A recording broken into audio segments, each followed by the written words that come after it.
नमस्कार। आकाशवाणी जयपुर अजमेर से प्रस्तुत हैं प्रादेशिक समाचार।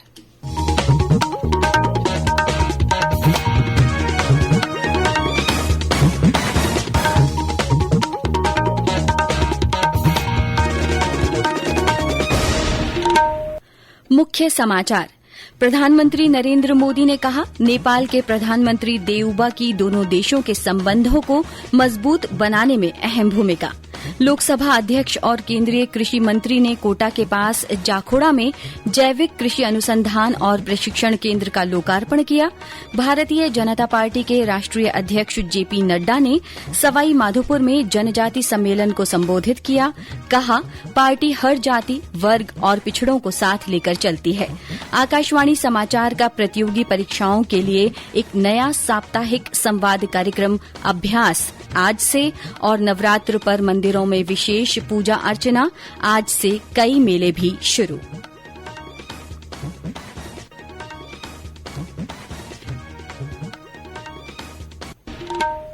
समाचारों के साथ मैं माधुरी वशिष्ठ।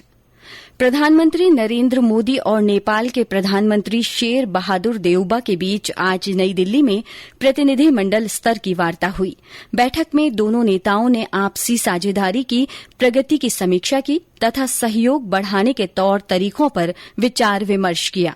बैठक के बाद प्रधानमंत्री नरेंद्र मोदी और नेपाल के प्रधानमंत्री शेर बहादुर देउबा ने कई परियोजनाओं का संयुक्त रूप से उद्घाटन किया।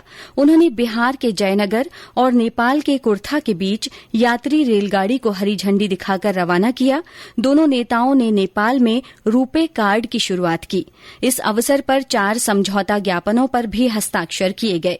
संयुक्त संवाददाता सम्मेलन को संबोधित करते हुए प्रधानमंत्री नरेंद्र मोदी ने कहा कि श्री देउबा ने दोनों देशों के संबंधों को मजबूत बनाने में अहम भूमिका निभाई है।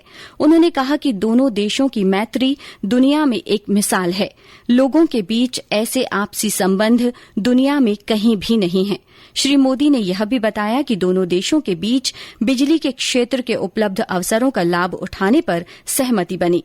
भारत सरकार नेपाल की पन बिजली विकास परियोजनाओं में भारतीय कंपनियों की बड़ी भागीदारी पर सहमत है। प्रधानमंत्री नरेंद्र मोदी ने यह भी कहा कि नेपाल में रूपे कार्ड शुरू होने से हमारी आर्थिक संपर्क व्यवस्था में एक नया अध्याय जुड़ेगा।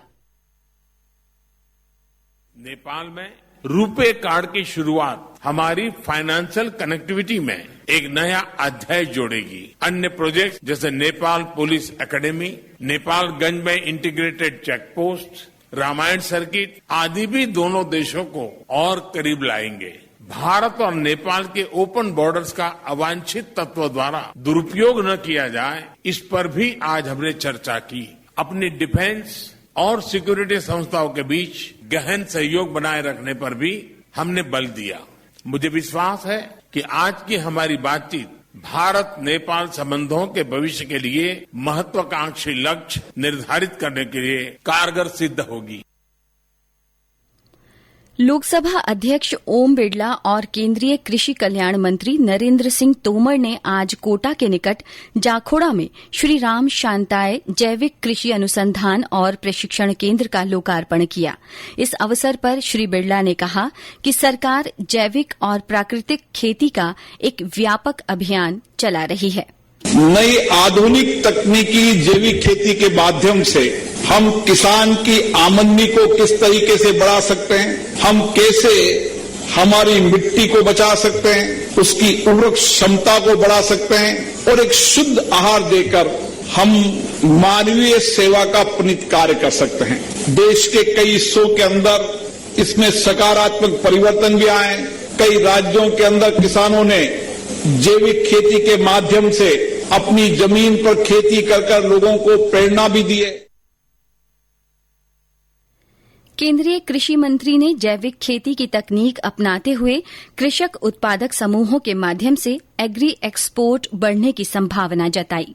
टेक्नोलॉजी का सपोर्ट लोगे, एफपीओ परियोजना का उपयोग करोगे, 1 लाख करोड़ के इंफ्रास्ट्रक्चर फंड का उपयोग करोगे गांव-गांव में, तो निश्चित रूप से आपका उत्पादन और उत्पादकता तो बढ़ेगी, एक्सपोर्ट भी बढ़ेगा और किसान को रासायनिक खेती से अधिक मूल्य अपने उत्पाद का मिल सकेगा।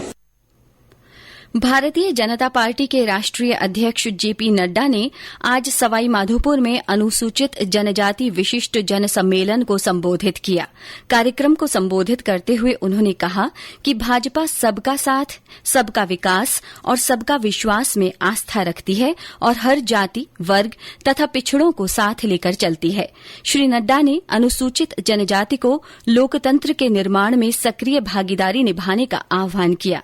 इसके बाद उन्होंने भरतपुर संभाग के पार्टी पदाधिकारियों और कार्यकर्ताओं के साथ बैठक ली।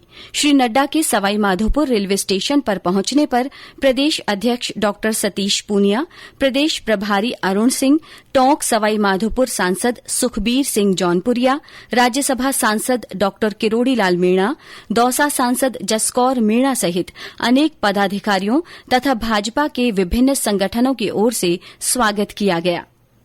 आकाशवाणी आज से प्रतियोगी परीक्षाओं के लिए एक नया साप्ताहिक संवाद कार्यक्रम अभ्यास शुरू कर रहा है। इसका उद्देश्य प्रतियोगी परीक्षाओं की तैयारी कर रहे छात्रों और रोजगार तलाश रहे लोगों की सहायता करना है। कार्यक्रम हिन्दी में होगा और प्रत्येक शनिवार को रात 9:30 बजे से 10 बजे के बीच प्रसारित किया जाएगा। अभ्यास की पहली कड़ी आधुनिक इतिहास पर तैयार की गई है। इसका प्रसारण आज रात FM गोल्ड 100.1 मीटर पर किया जाएगा। आकाशवाणी समाचार को देश भर से श्रोताओं की उत्साहजनक प्रतिक्रिया मिली है। श्रोताओं ने इस संबंध में कई सवाल पूछे हैं। कार्यक्रम में प्रमुख शिक्षाविद संबंधित प्रश्नों के उत्तर देंगे। इस कार्यक्रम में एक्सप्लेनर्स, फैक्ट फाइल, परीक्षा कैलेंडर और सप्ताह का प्रश्न जैसे खंड भी शामिल हैं।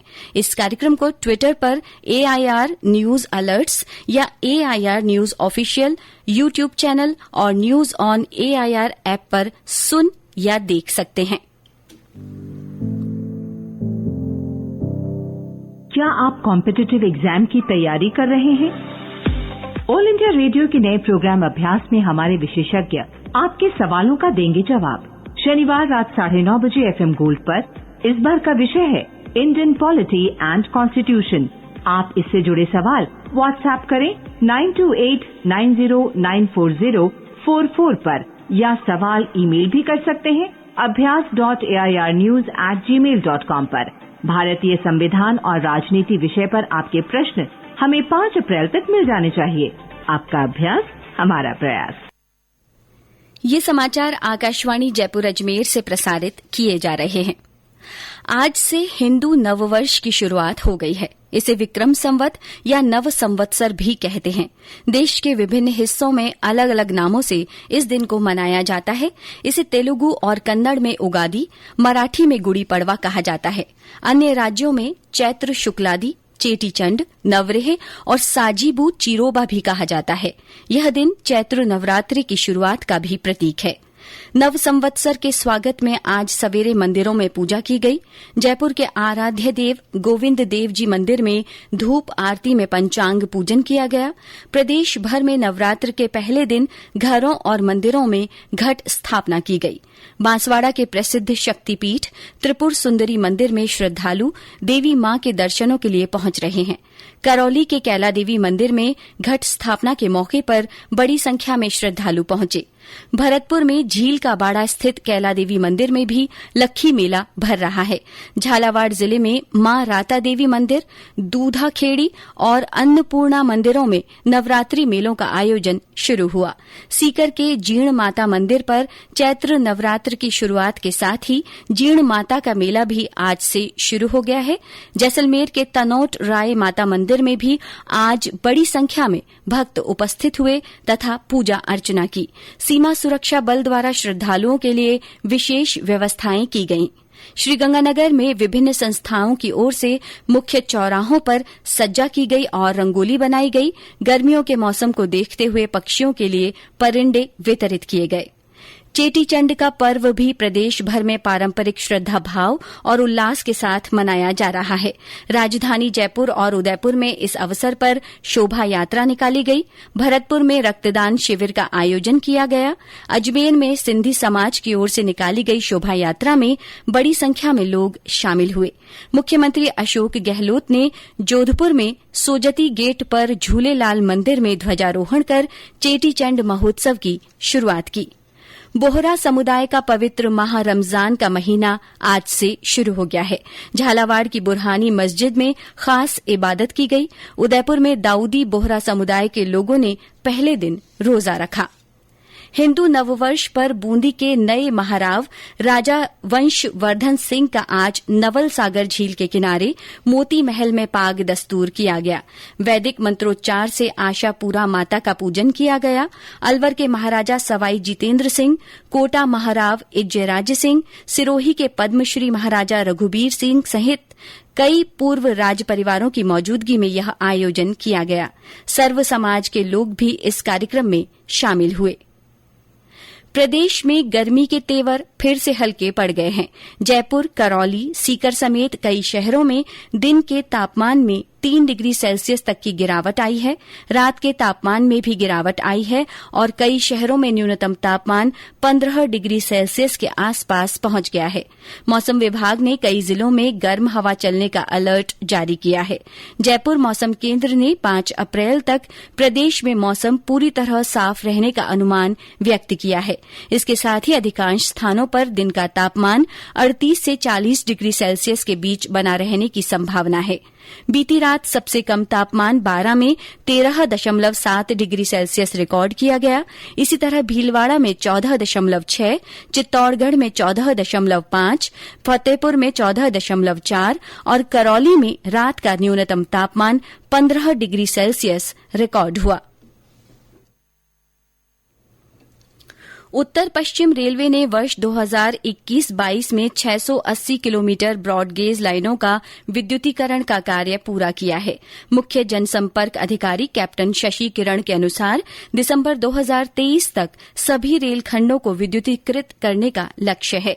इस वर्ष अजमेर दौराई, ब्यावर गुड़िया, मदार बाईपास आदर्शनगर, नोहर हनुमानगढ़, चूरू रतनगढ़, रींगस सीकर, झुंझुनू लोहारू, मदार पुष्कर, रतनगढ़ सरदारशहर बनीसर, हिसार सूरतपुरा एवं मारवाड़ लूनी जोधपुर रेलखंडों का विद्युतीकरण पूर्ण किया गया है।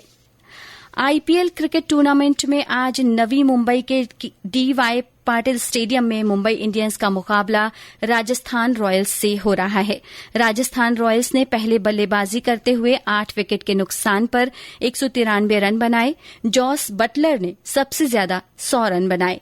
समाचार लिखे जाने तक मुंबई इंडियंस ने 2 विकेट खोकर 11 ओवर में 101 रन बना लिए थे। दूसरे मुकाबले में आज शाम 7:30 बजे पुणे के महाराष्ट्र क्रिकेट एसोसिएशन स्टेडियम में गुजरात टाइटंस का सामना दिल्ली कैपिटल्स से होगा। श्रीगंगानगर जिले को तंबाकू मुक्त बनाने के लिए चिकित्सा एवं स्वास्थ्य विभाग की ओर से जागरूकता गतिविधियों का आयोजन किया जा रहा है। मुख्य चिकित्सा एवं स्वास्थ्य अधिकारी डॉ गिरधारी लाल मेहरणा ने बताया कि तंबाकू मुक्त राजस्थान बनाने के उद्देश्य को लेकर जिले में 100 दिवसीय विशेष अभियान चलाया जा रहा है। और अंत में मुख्य समाचार एक बार फिर।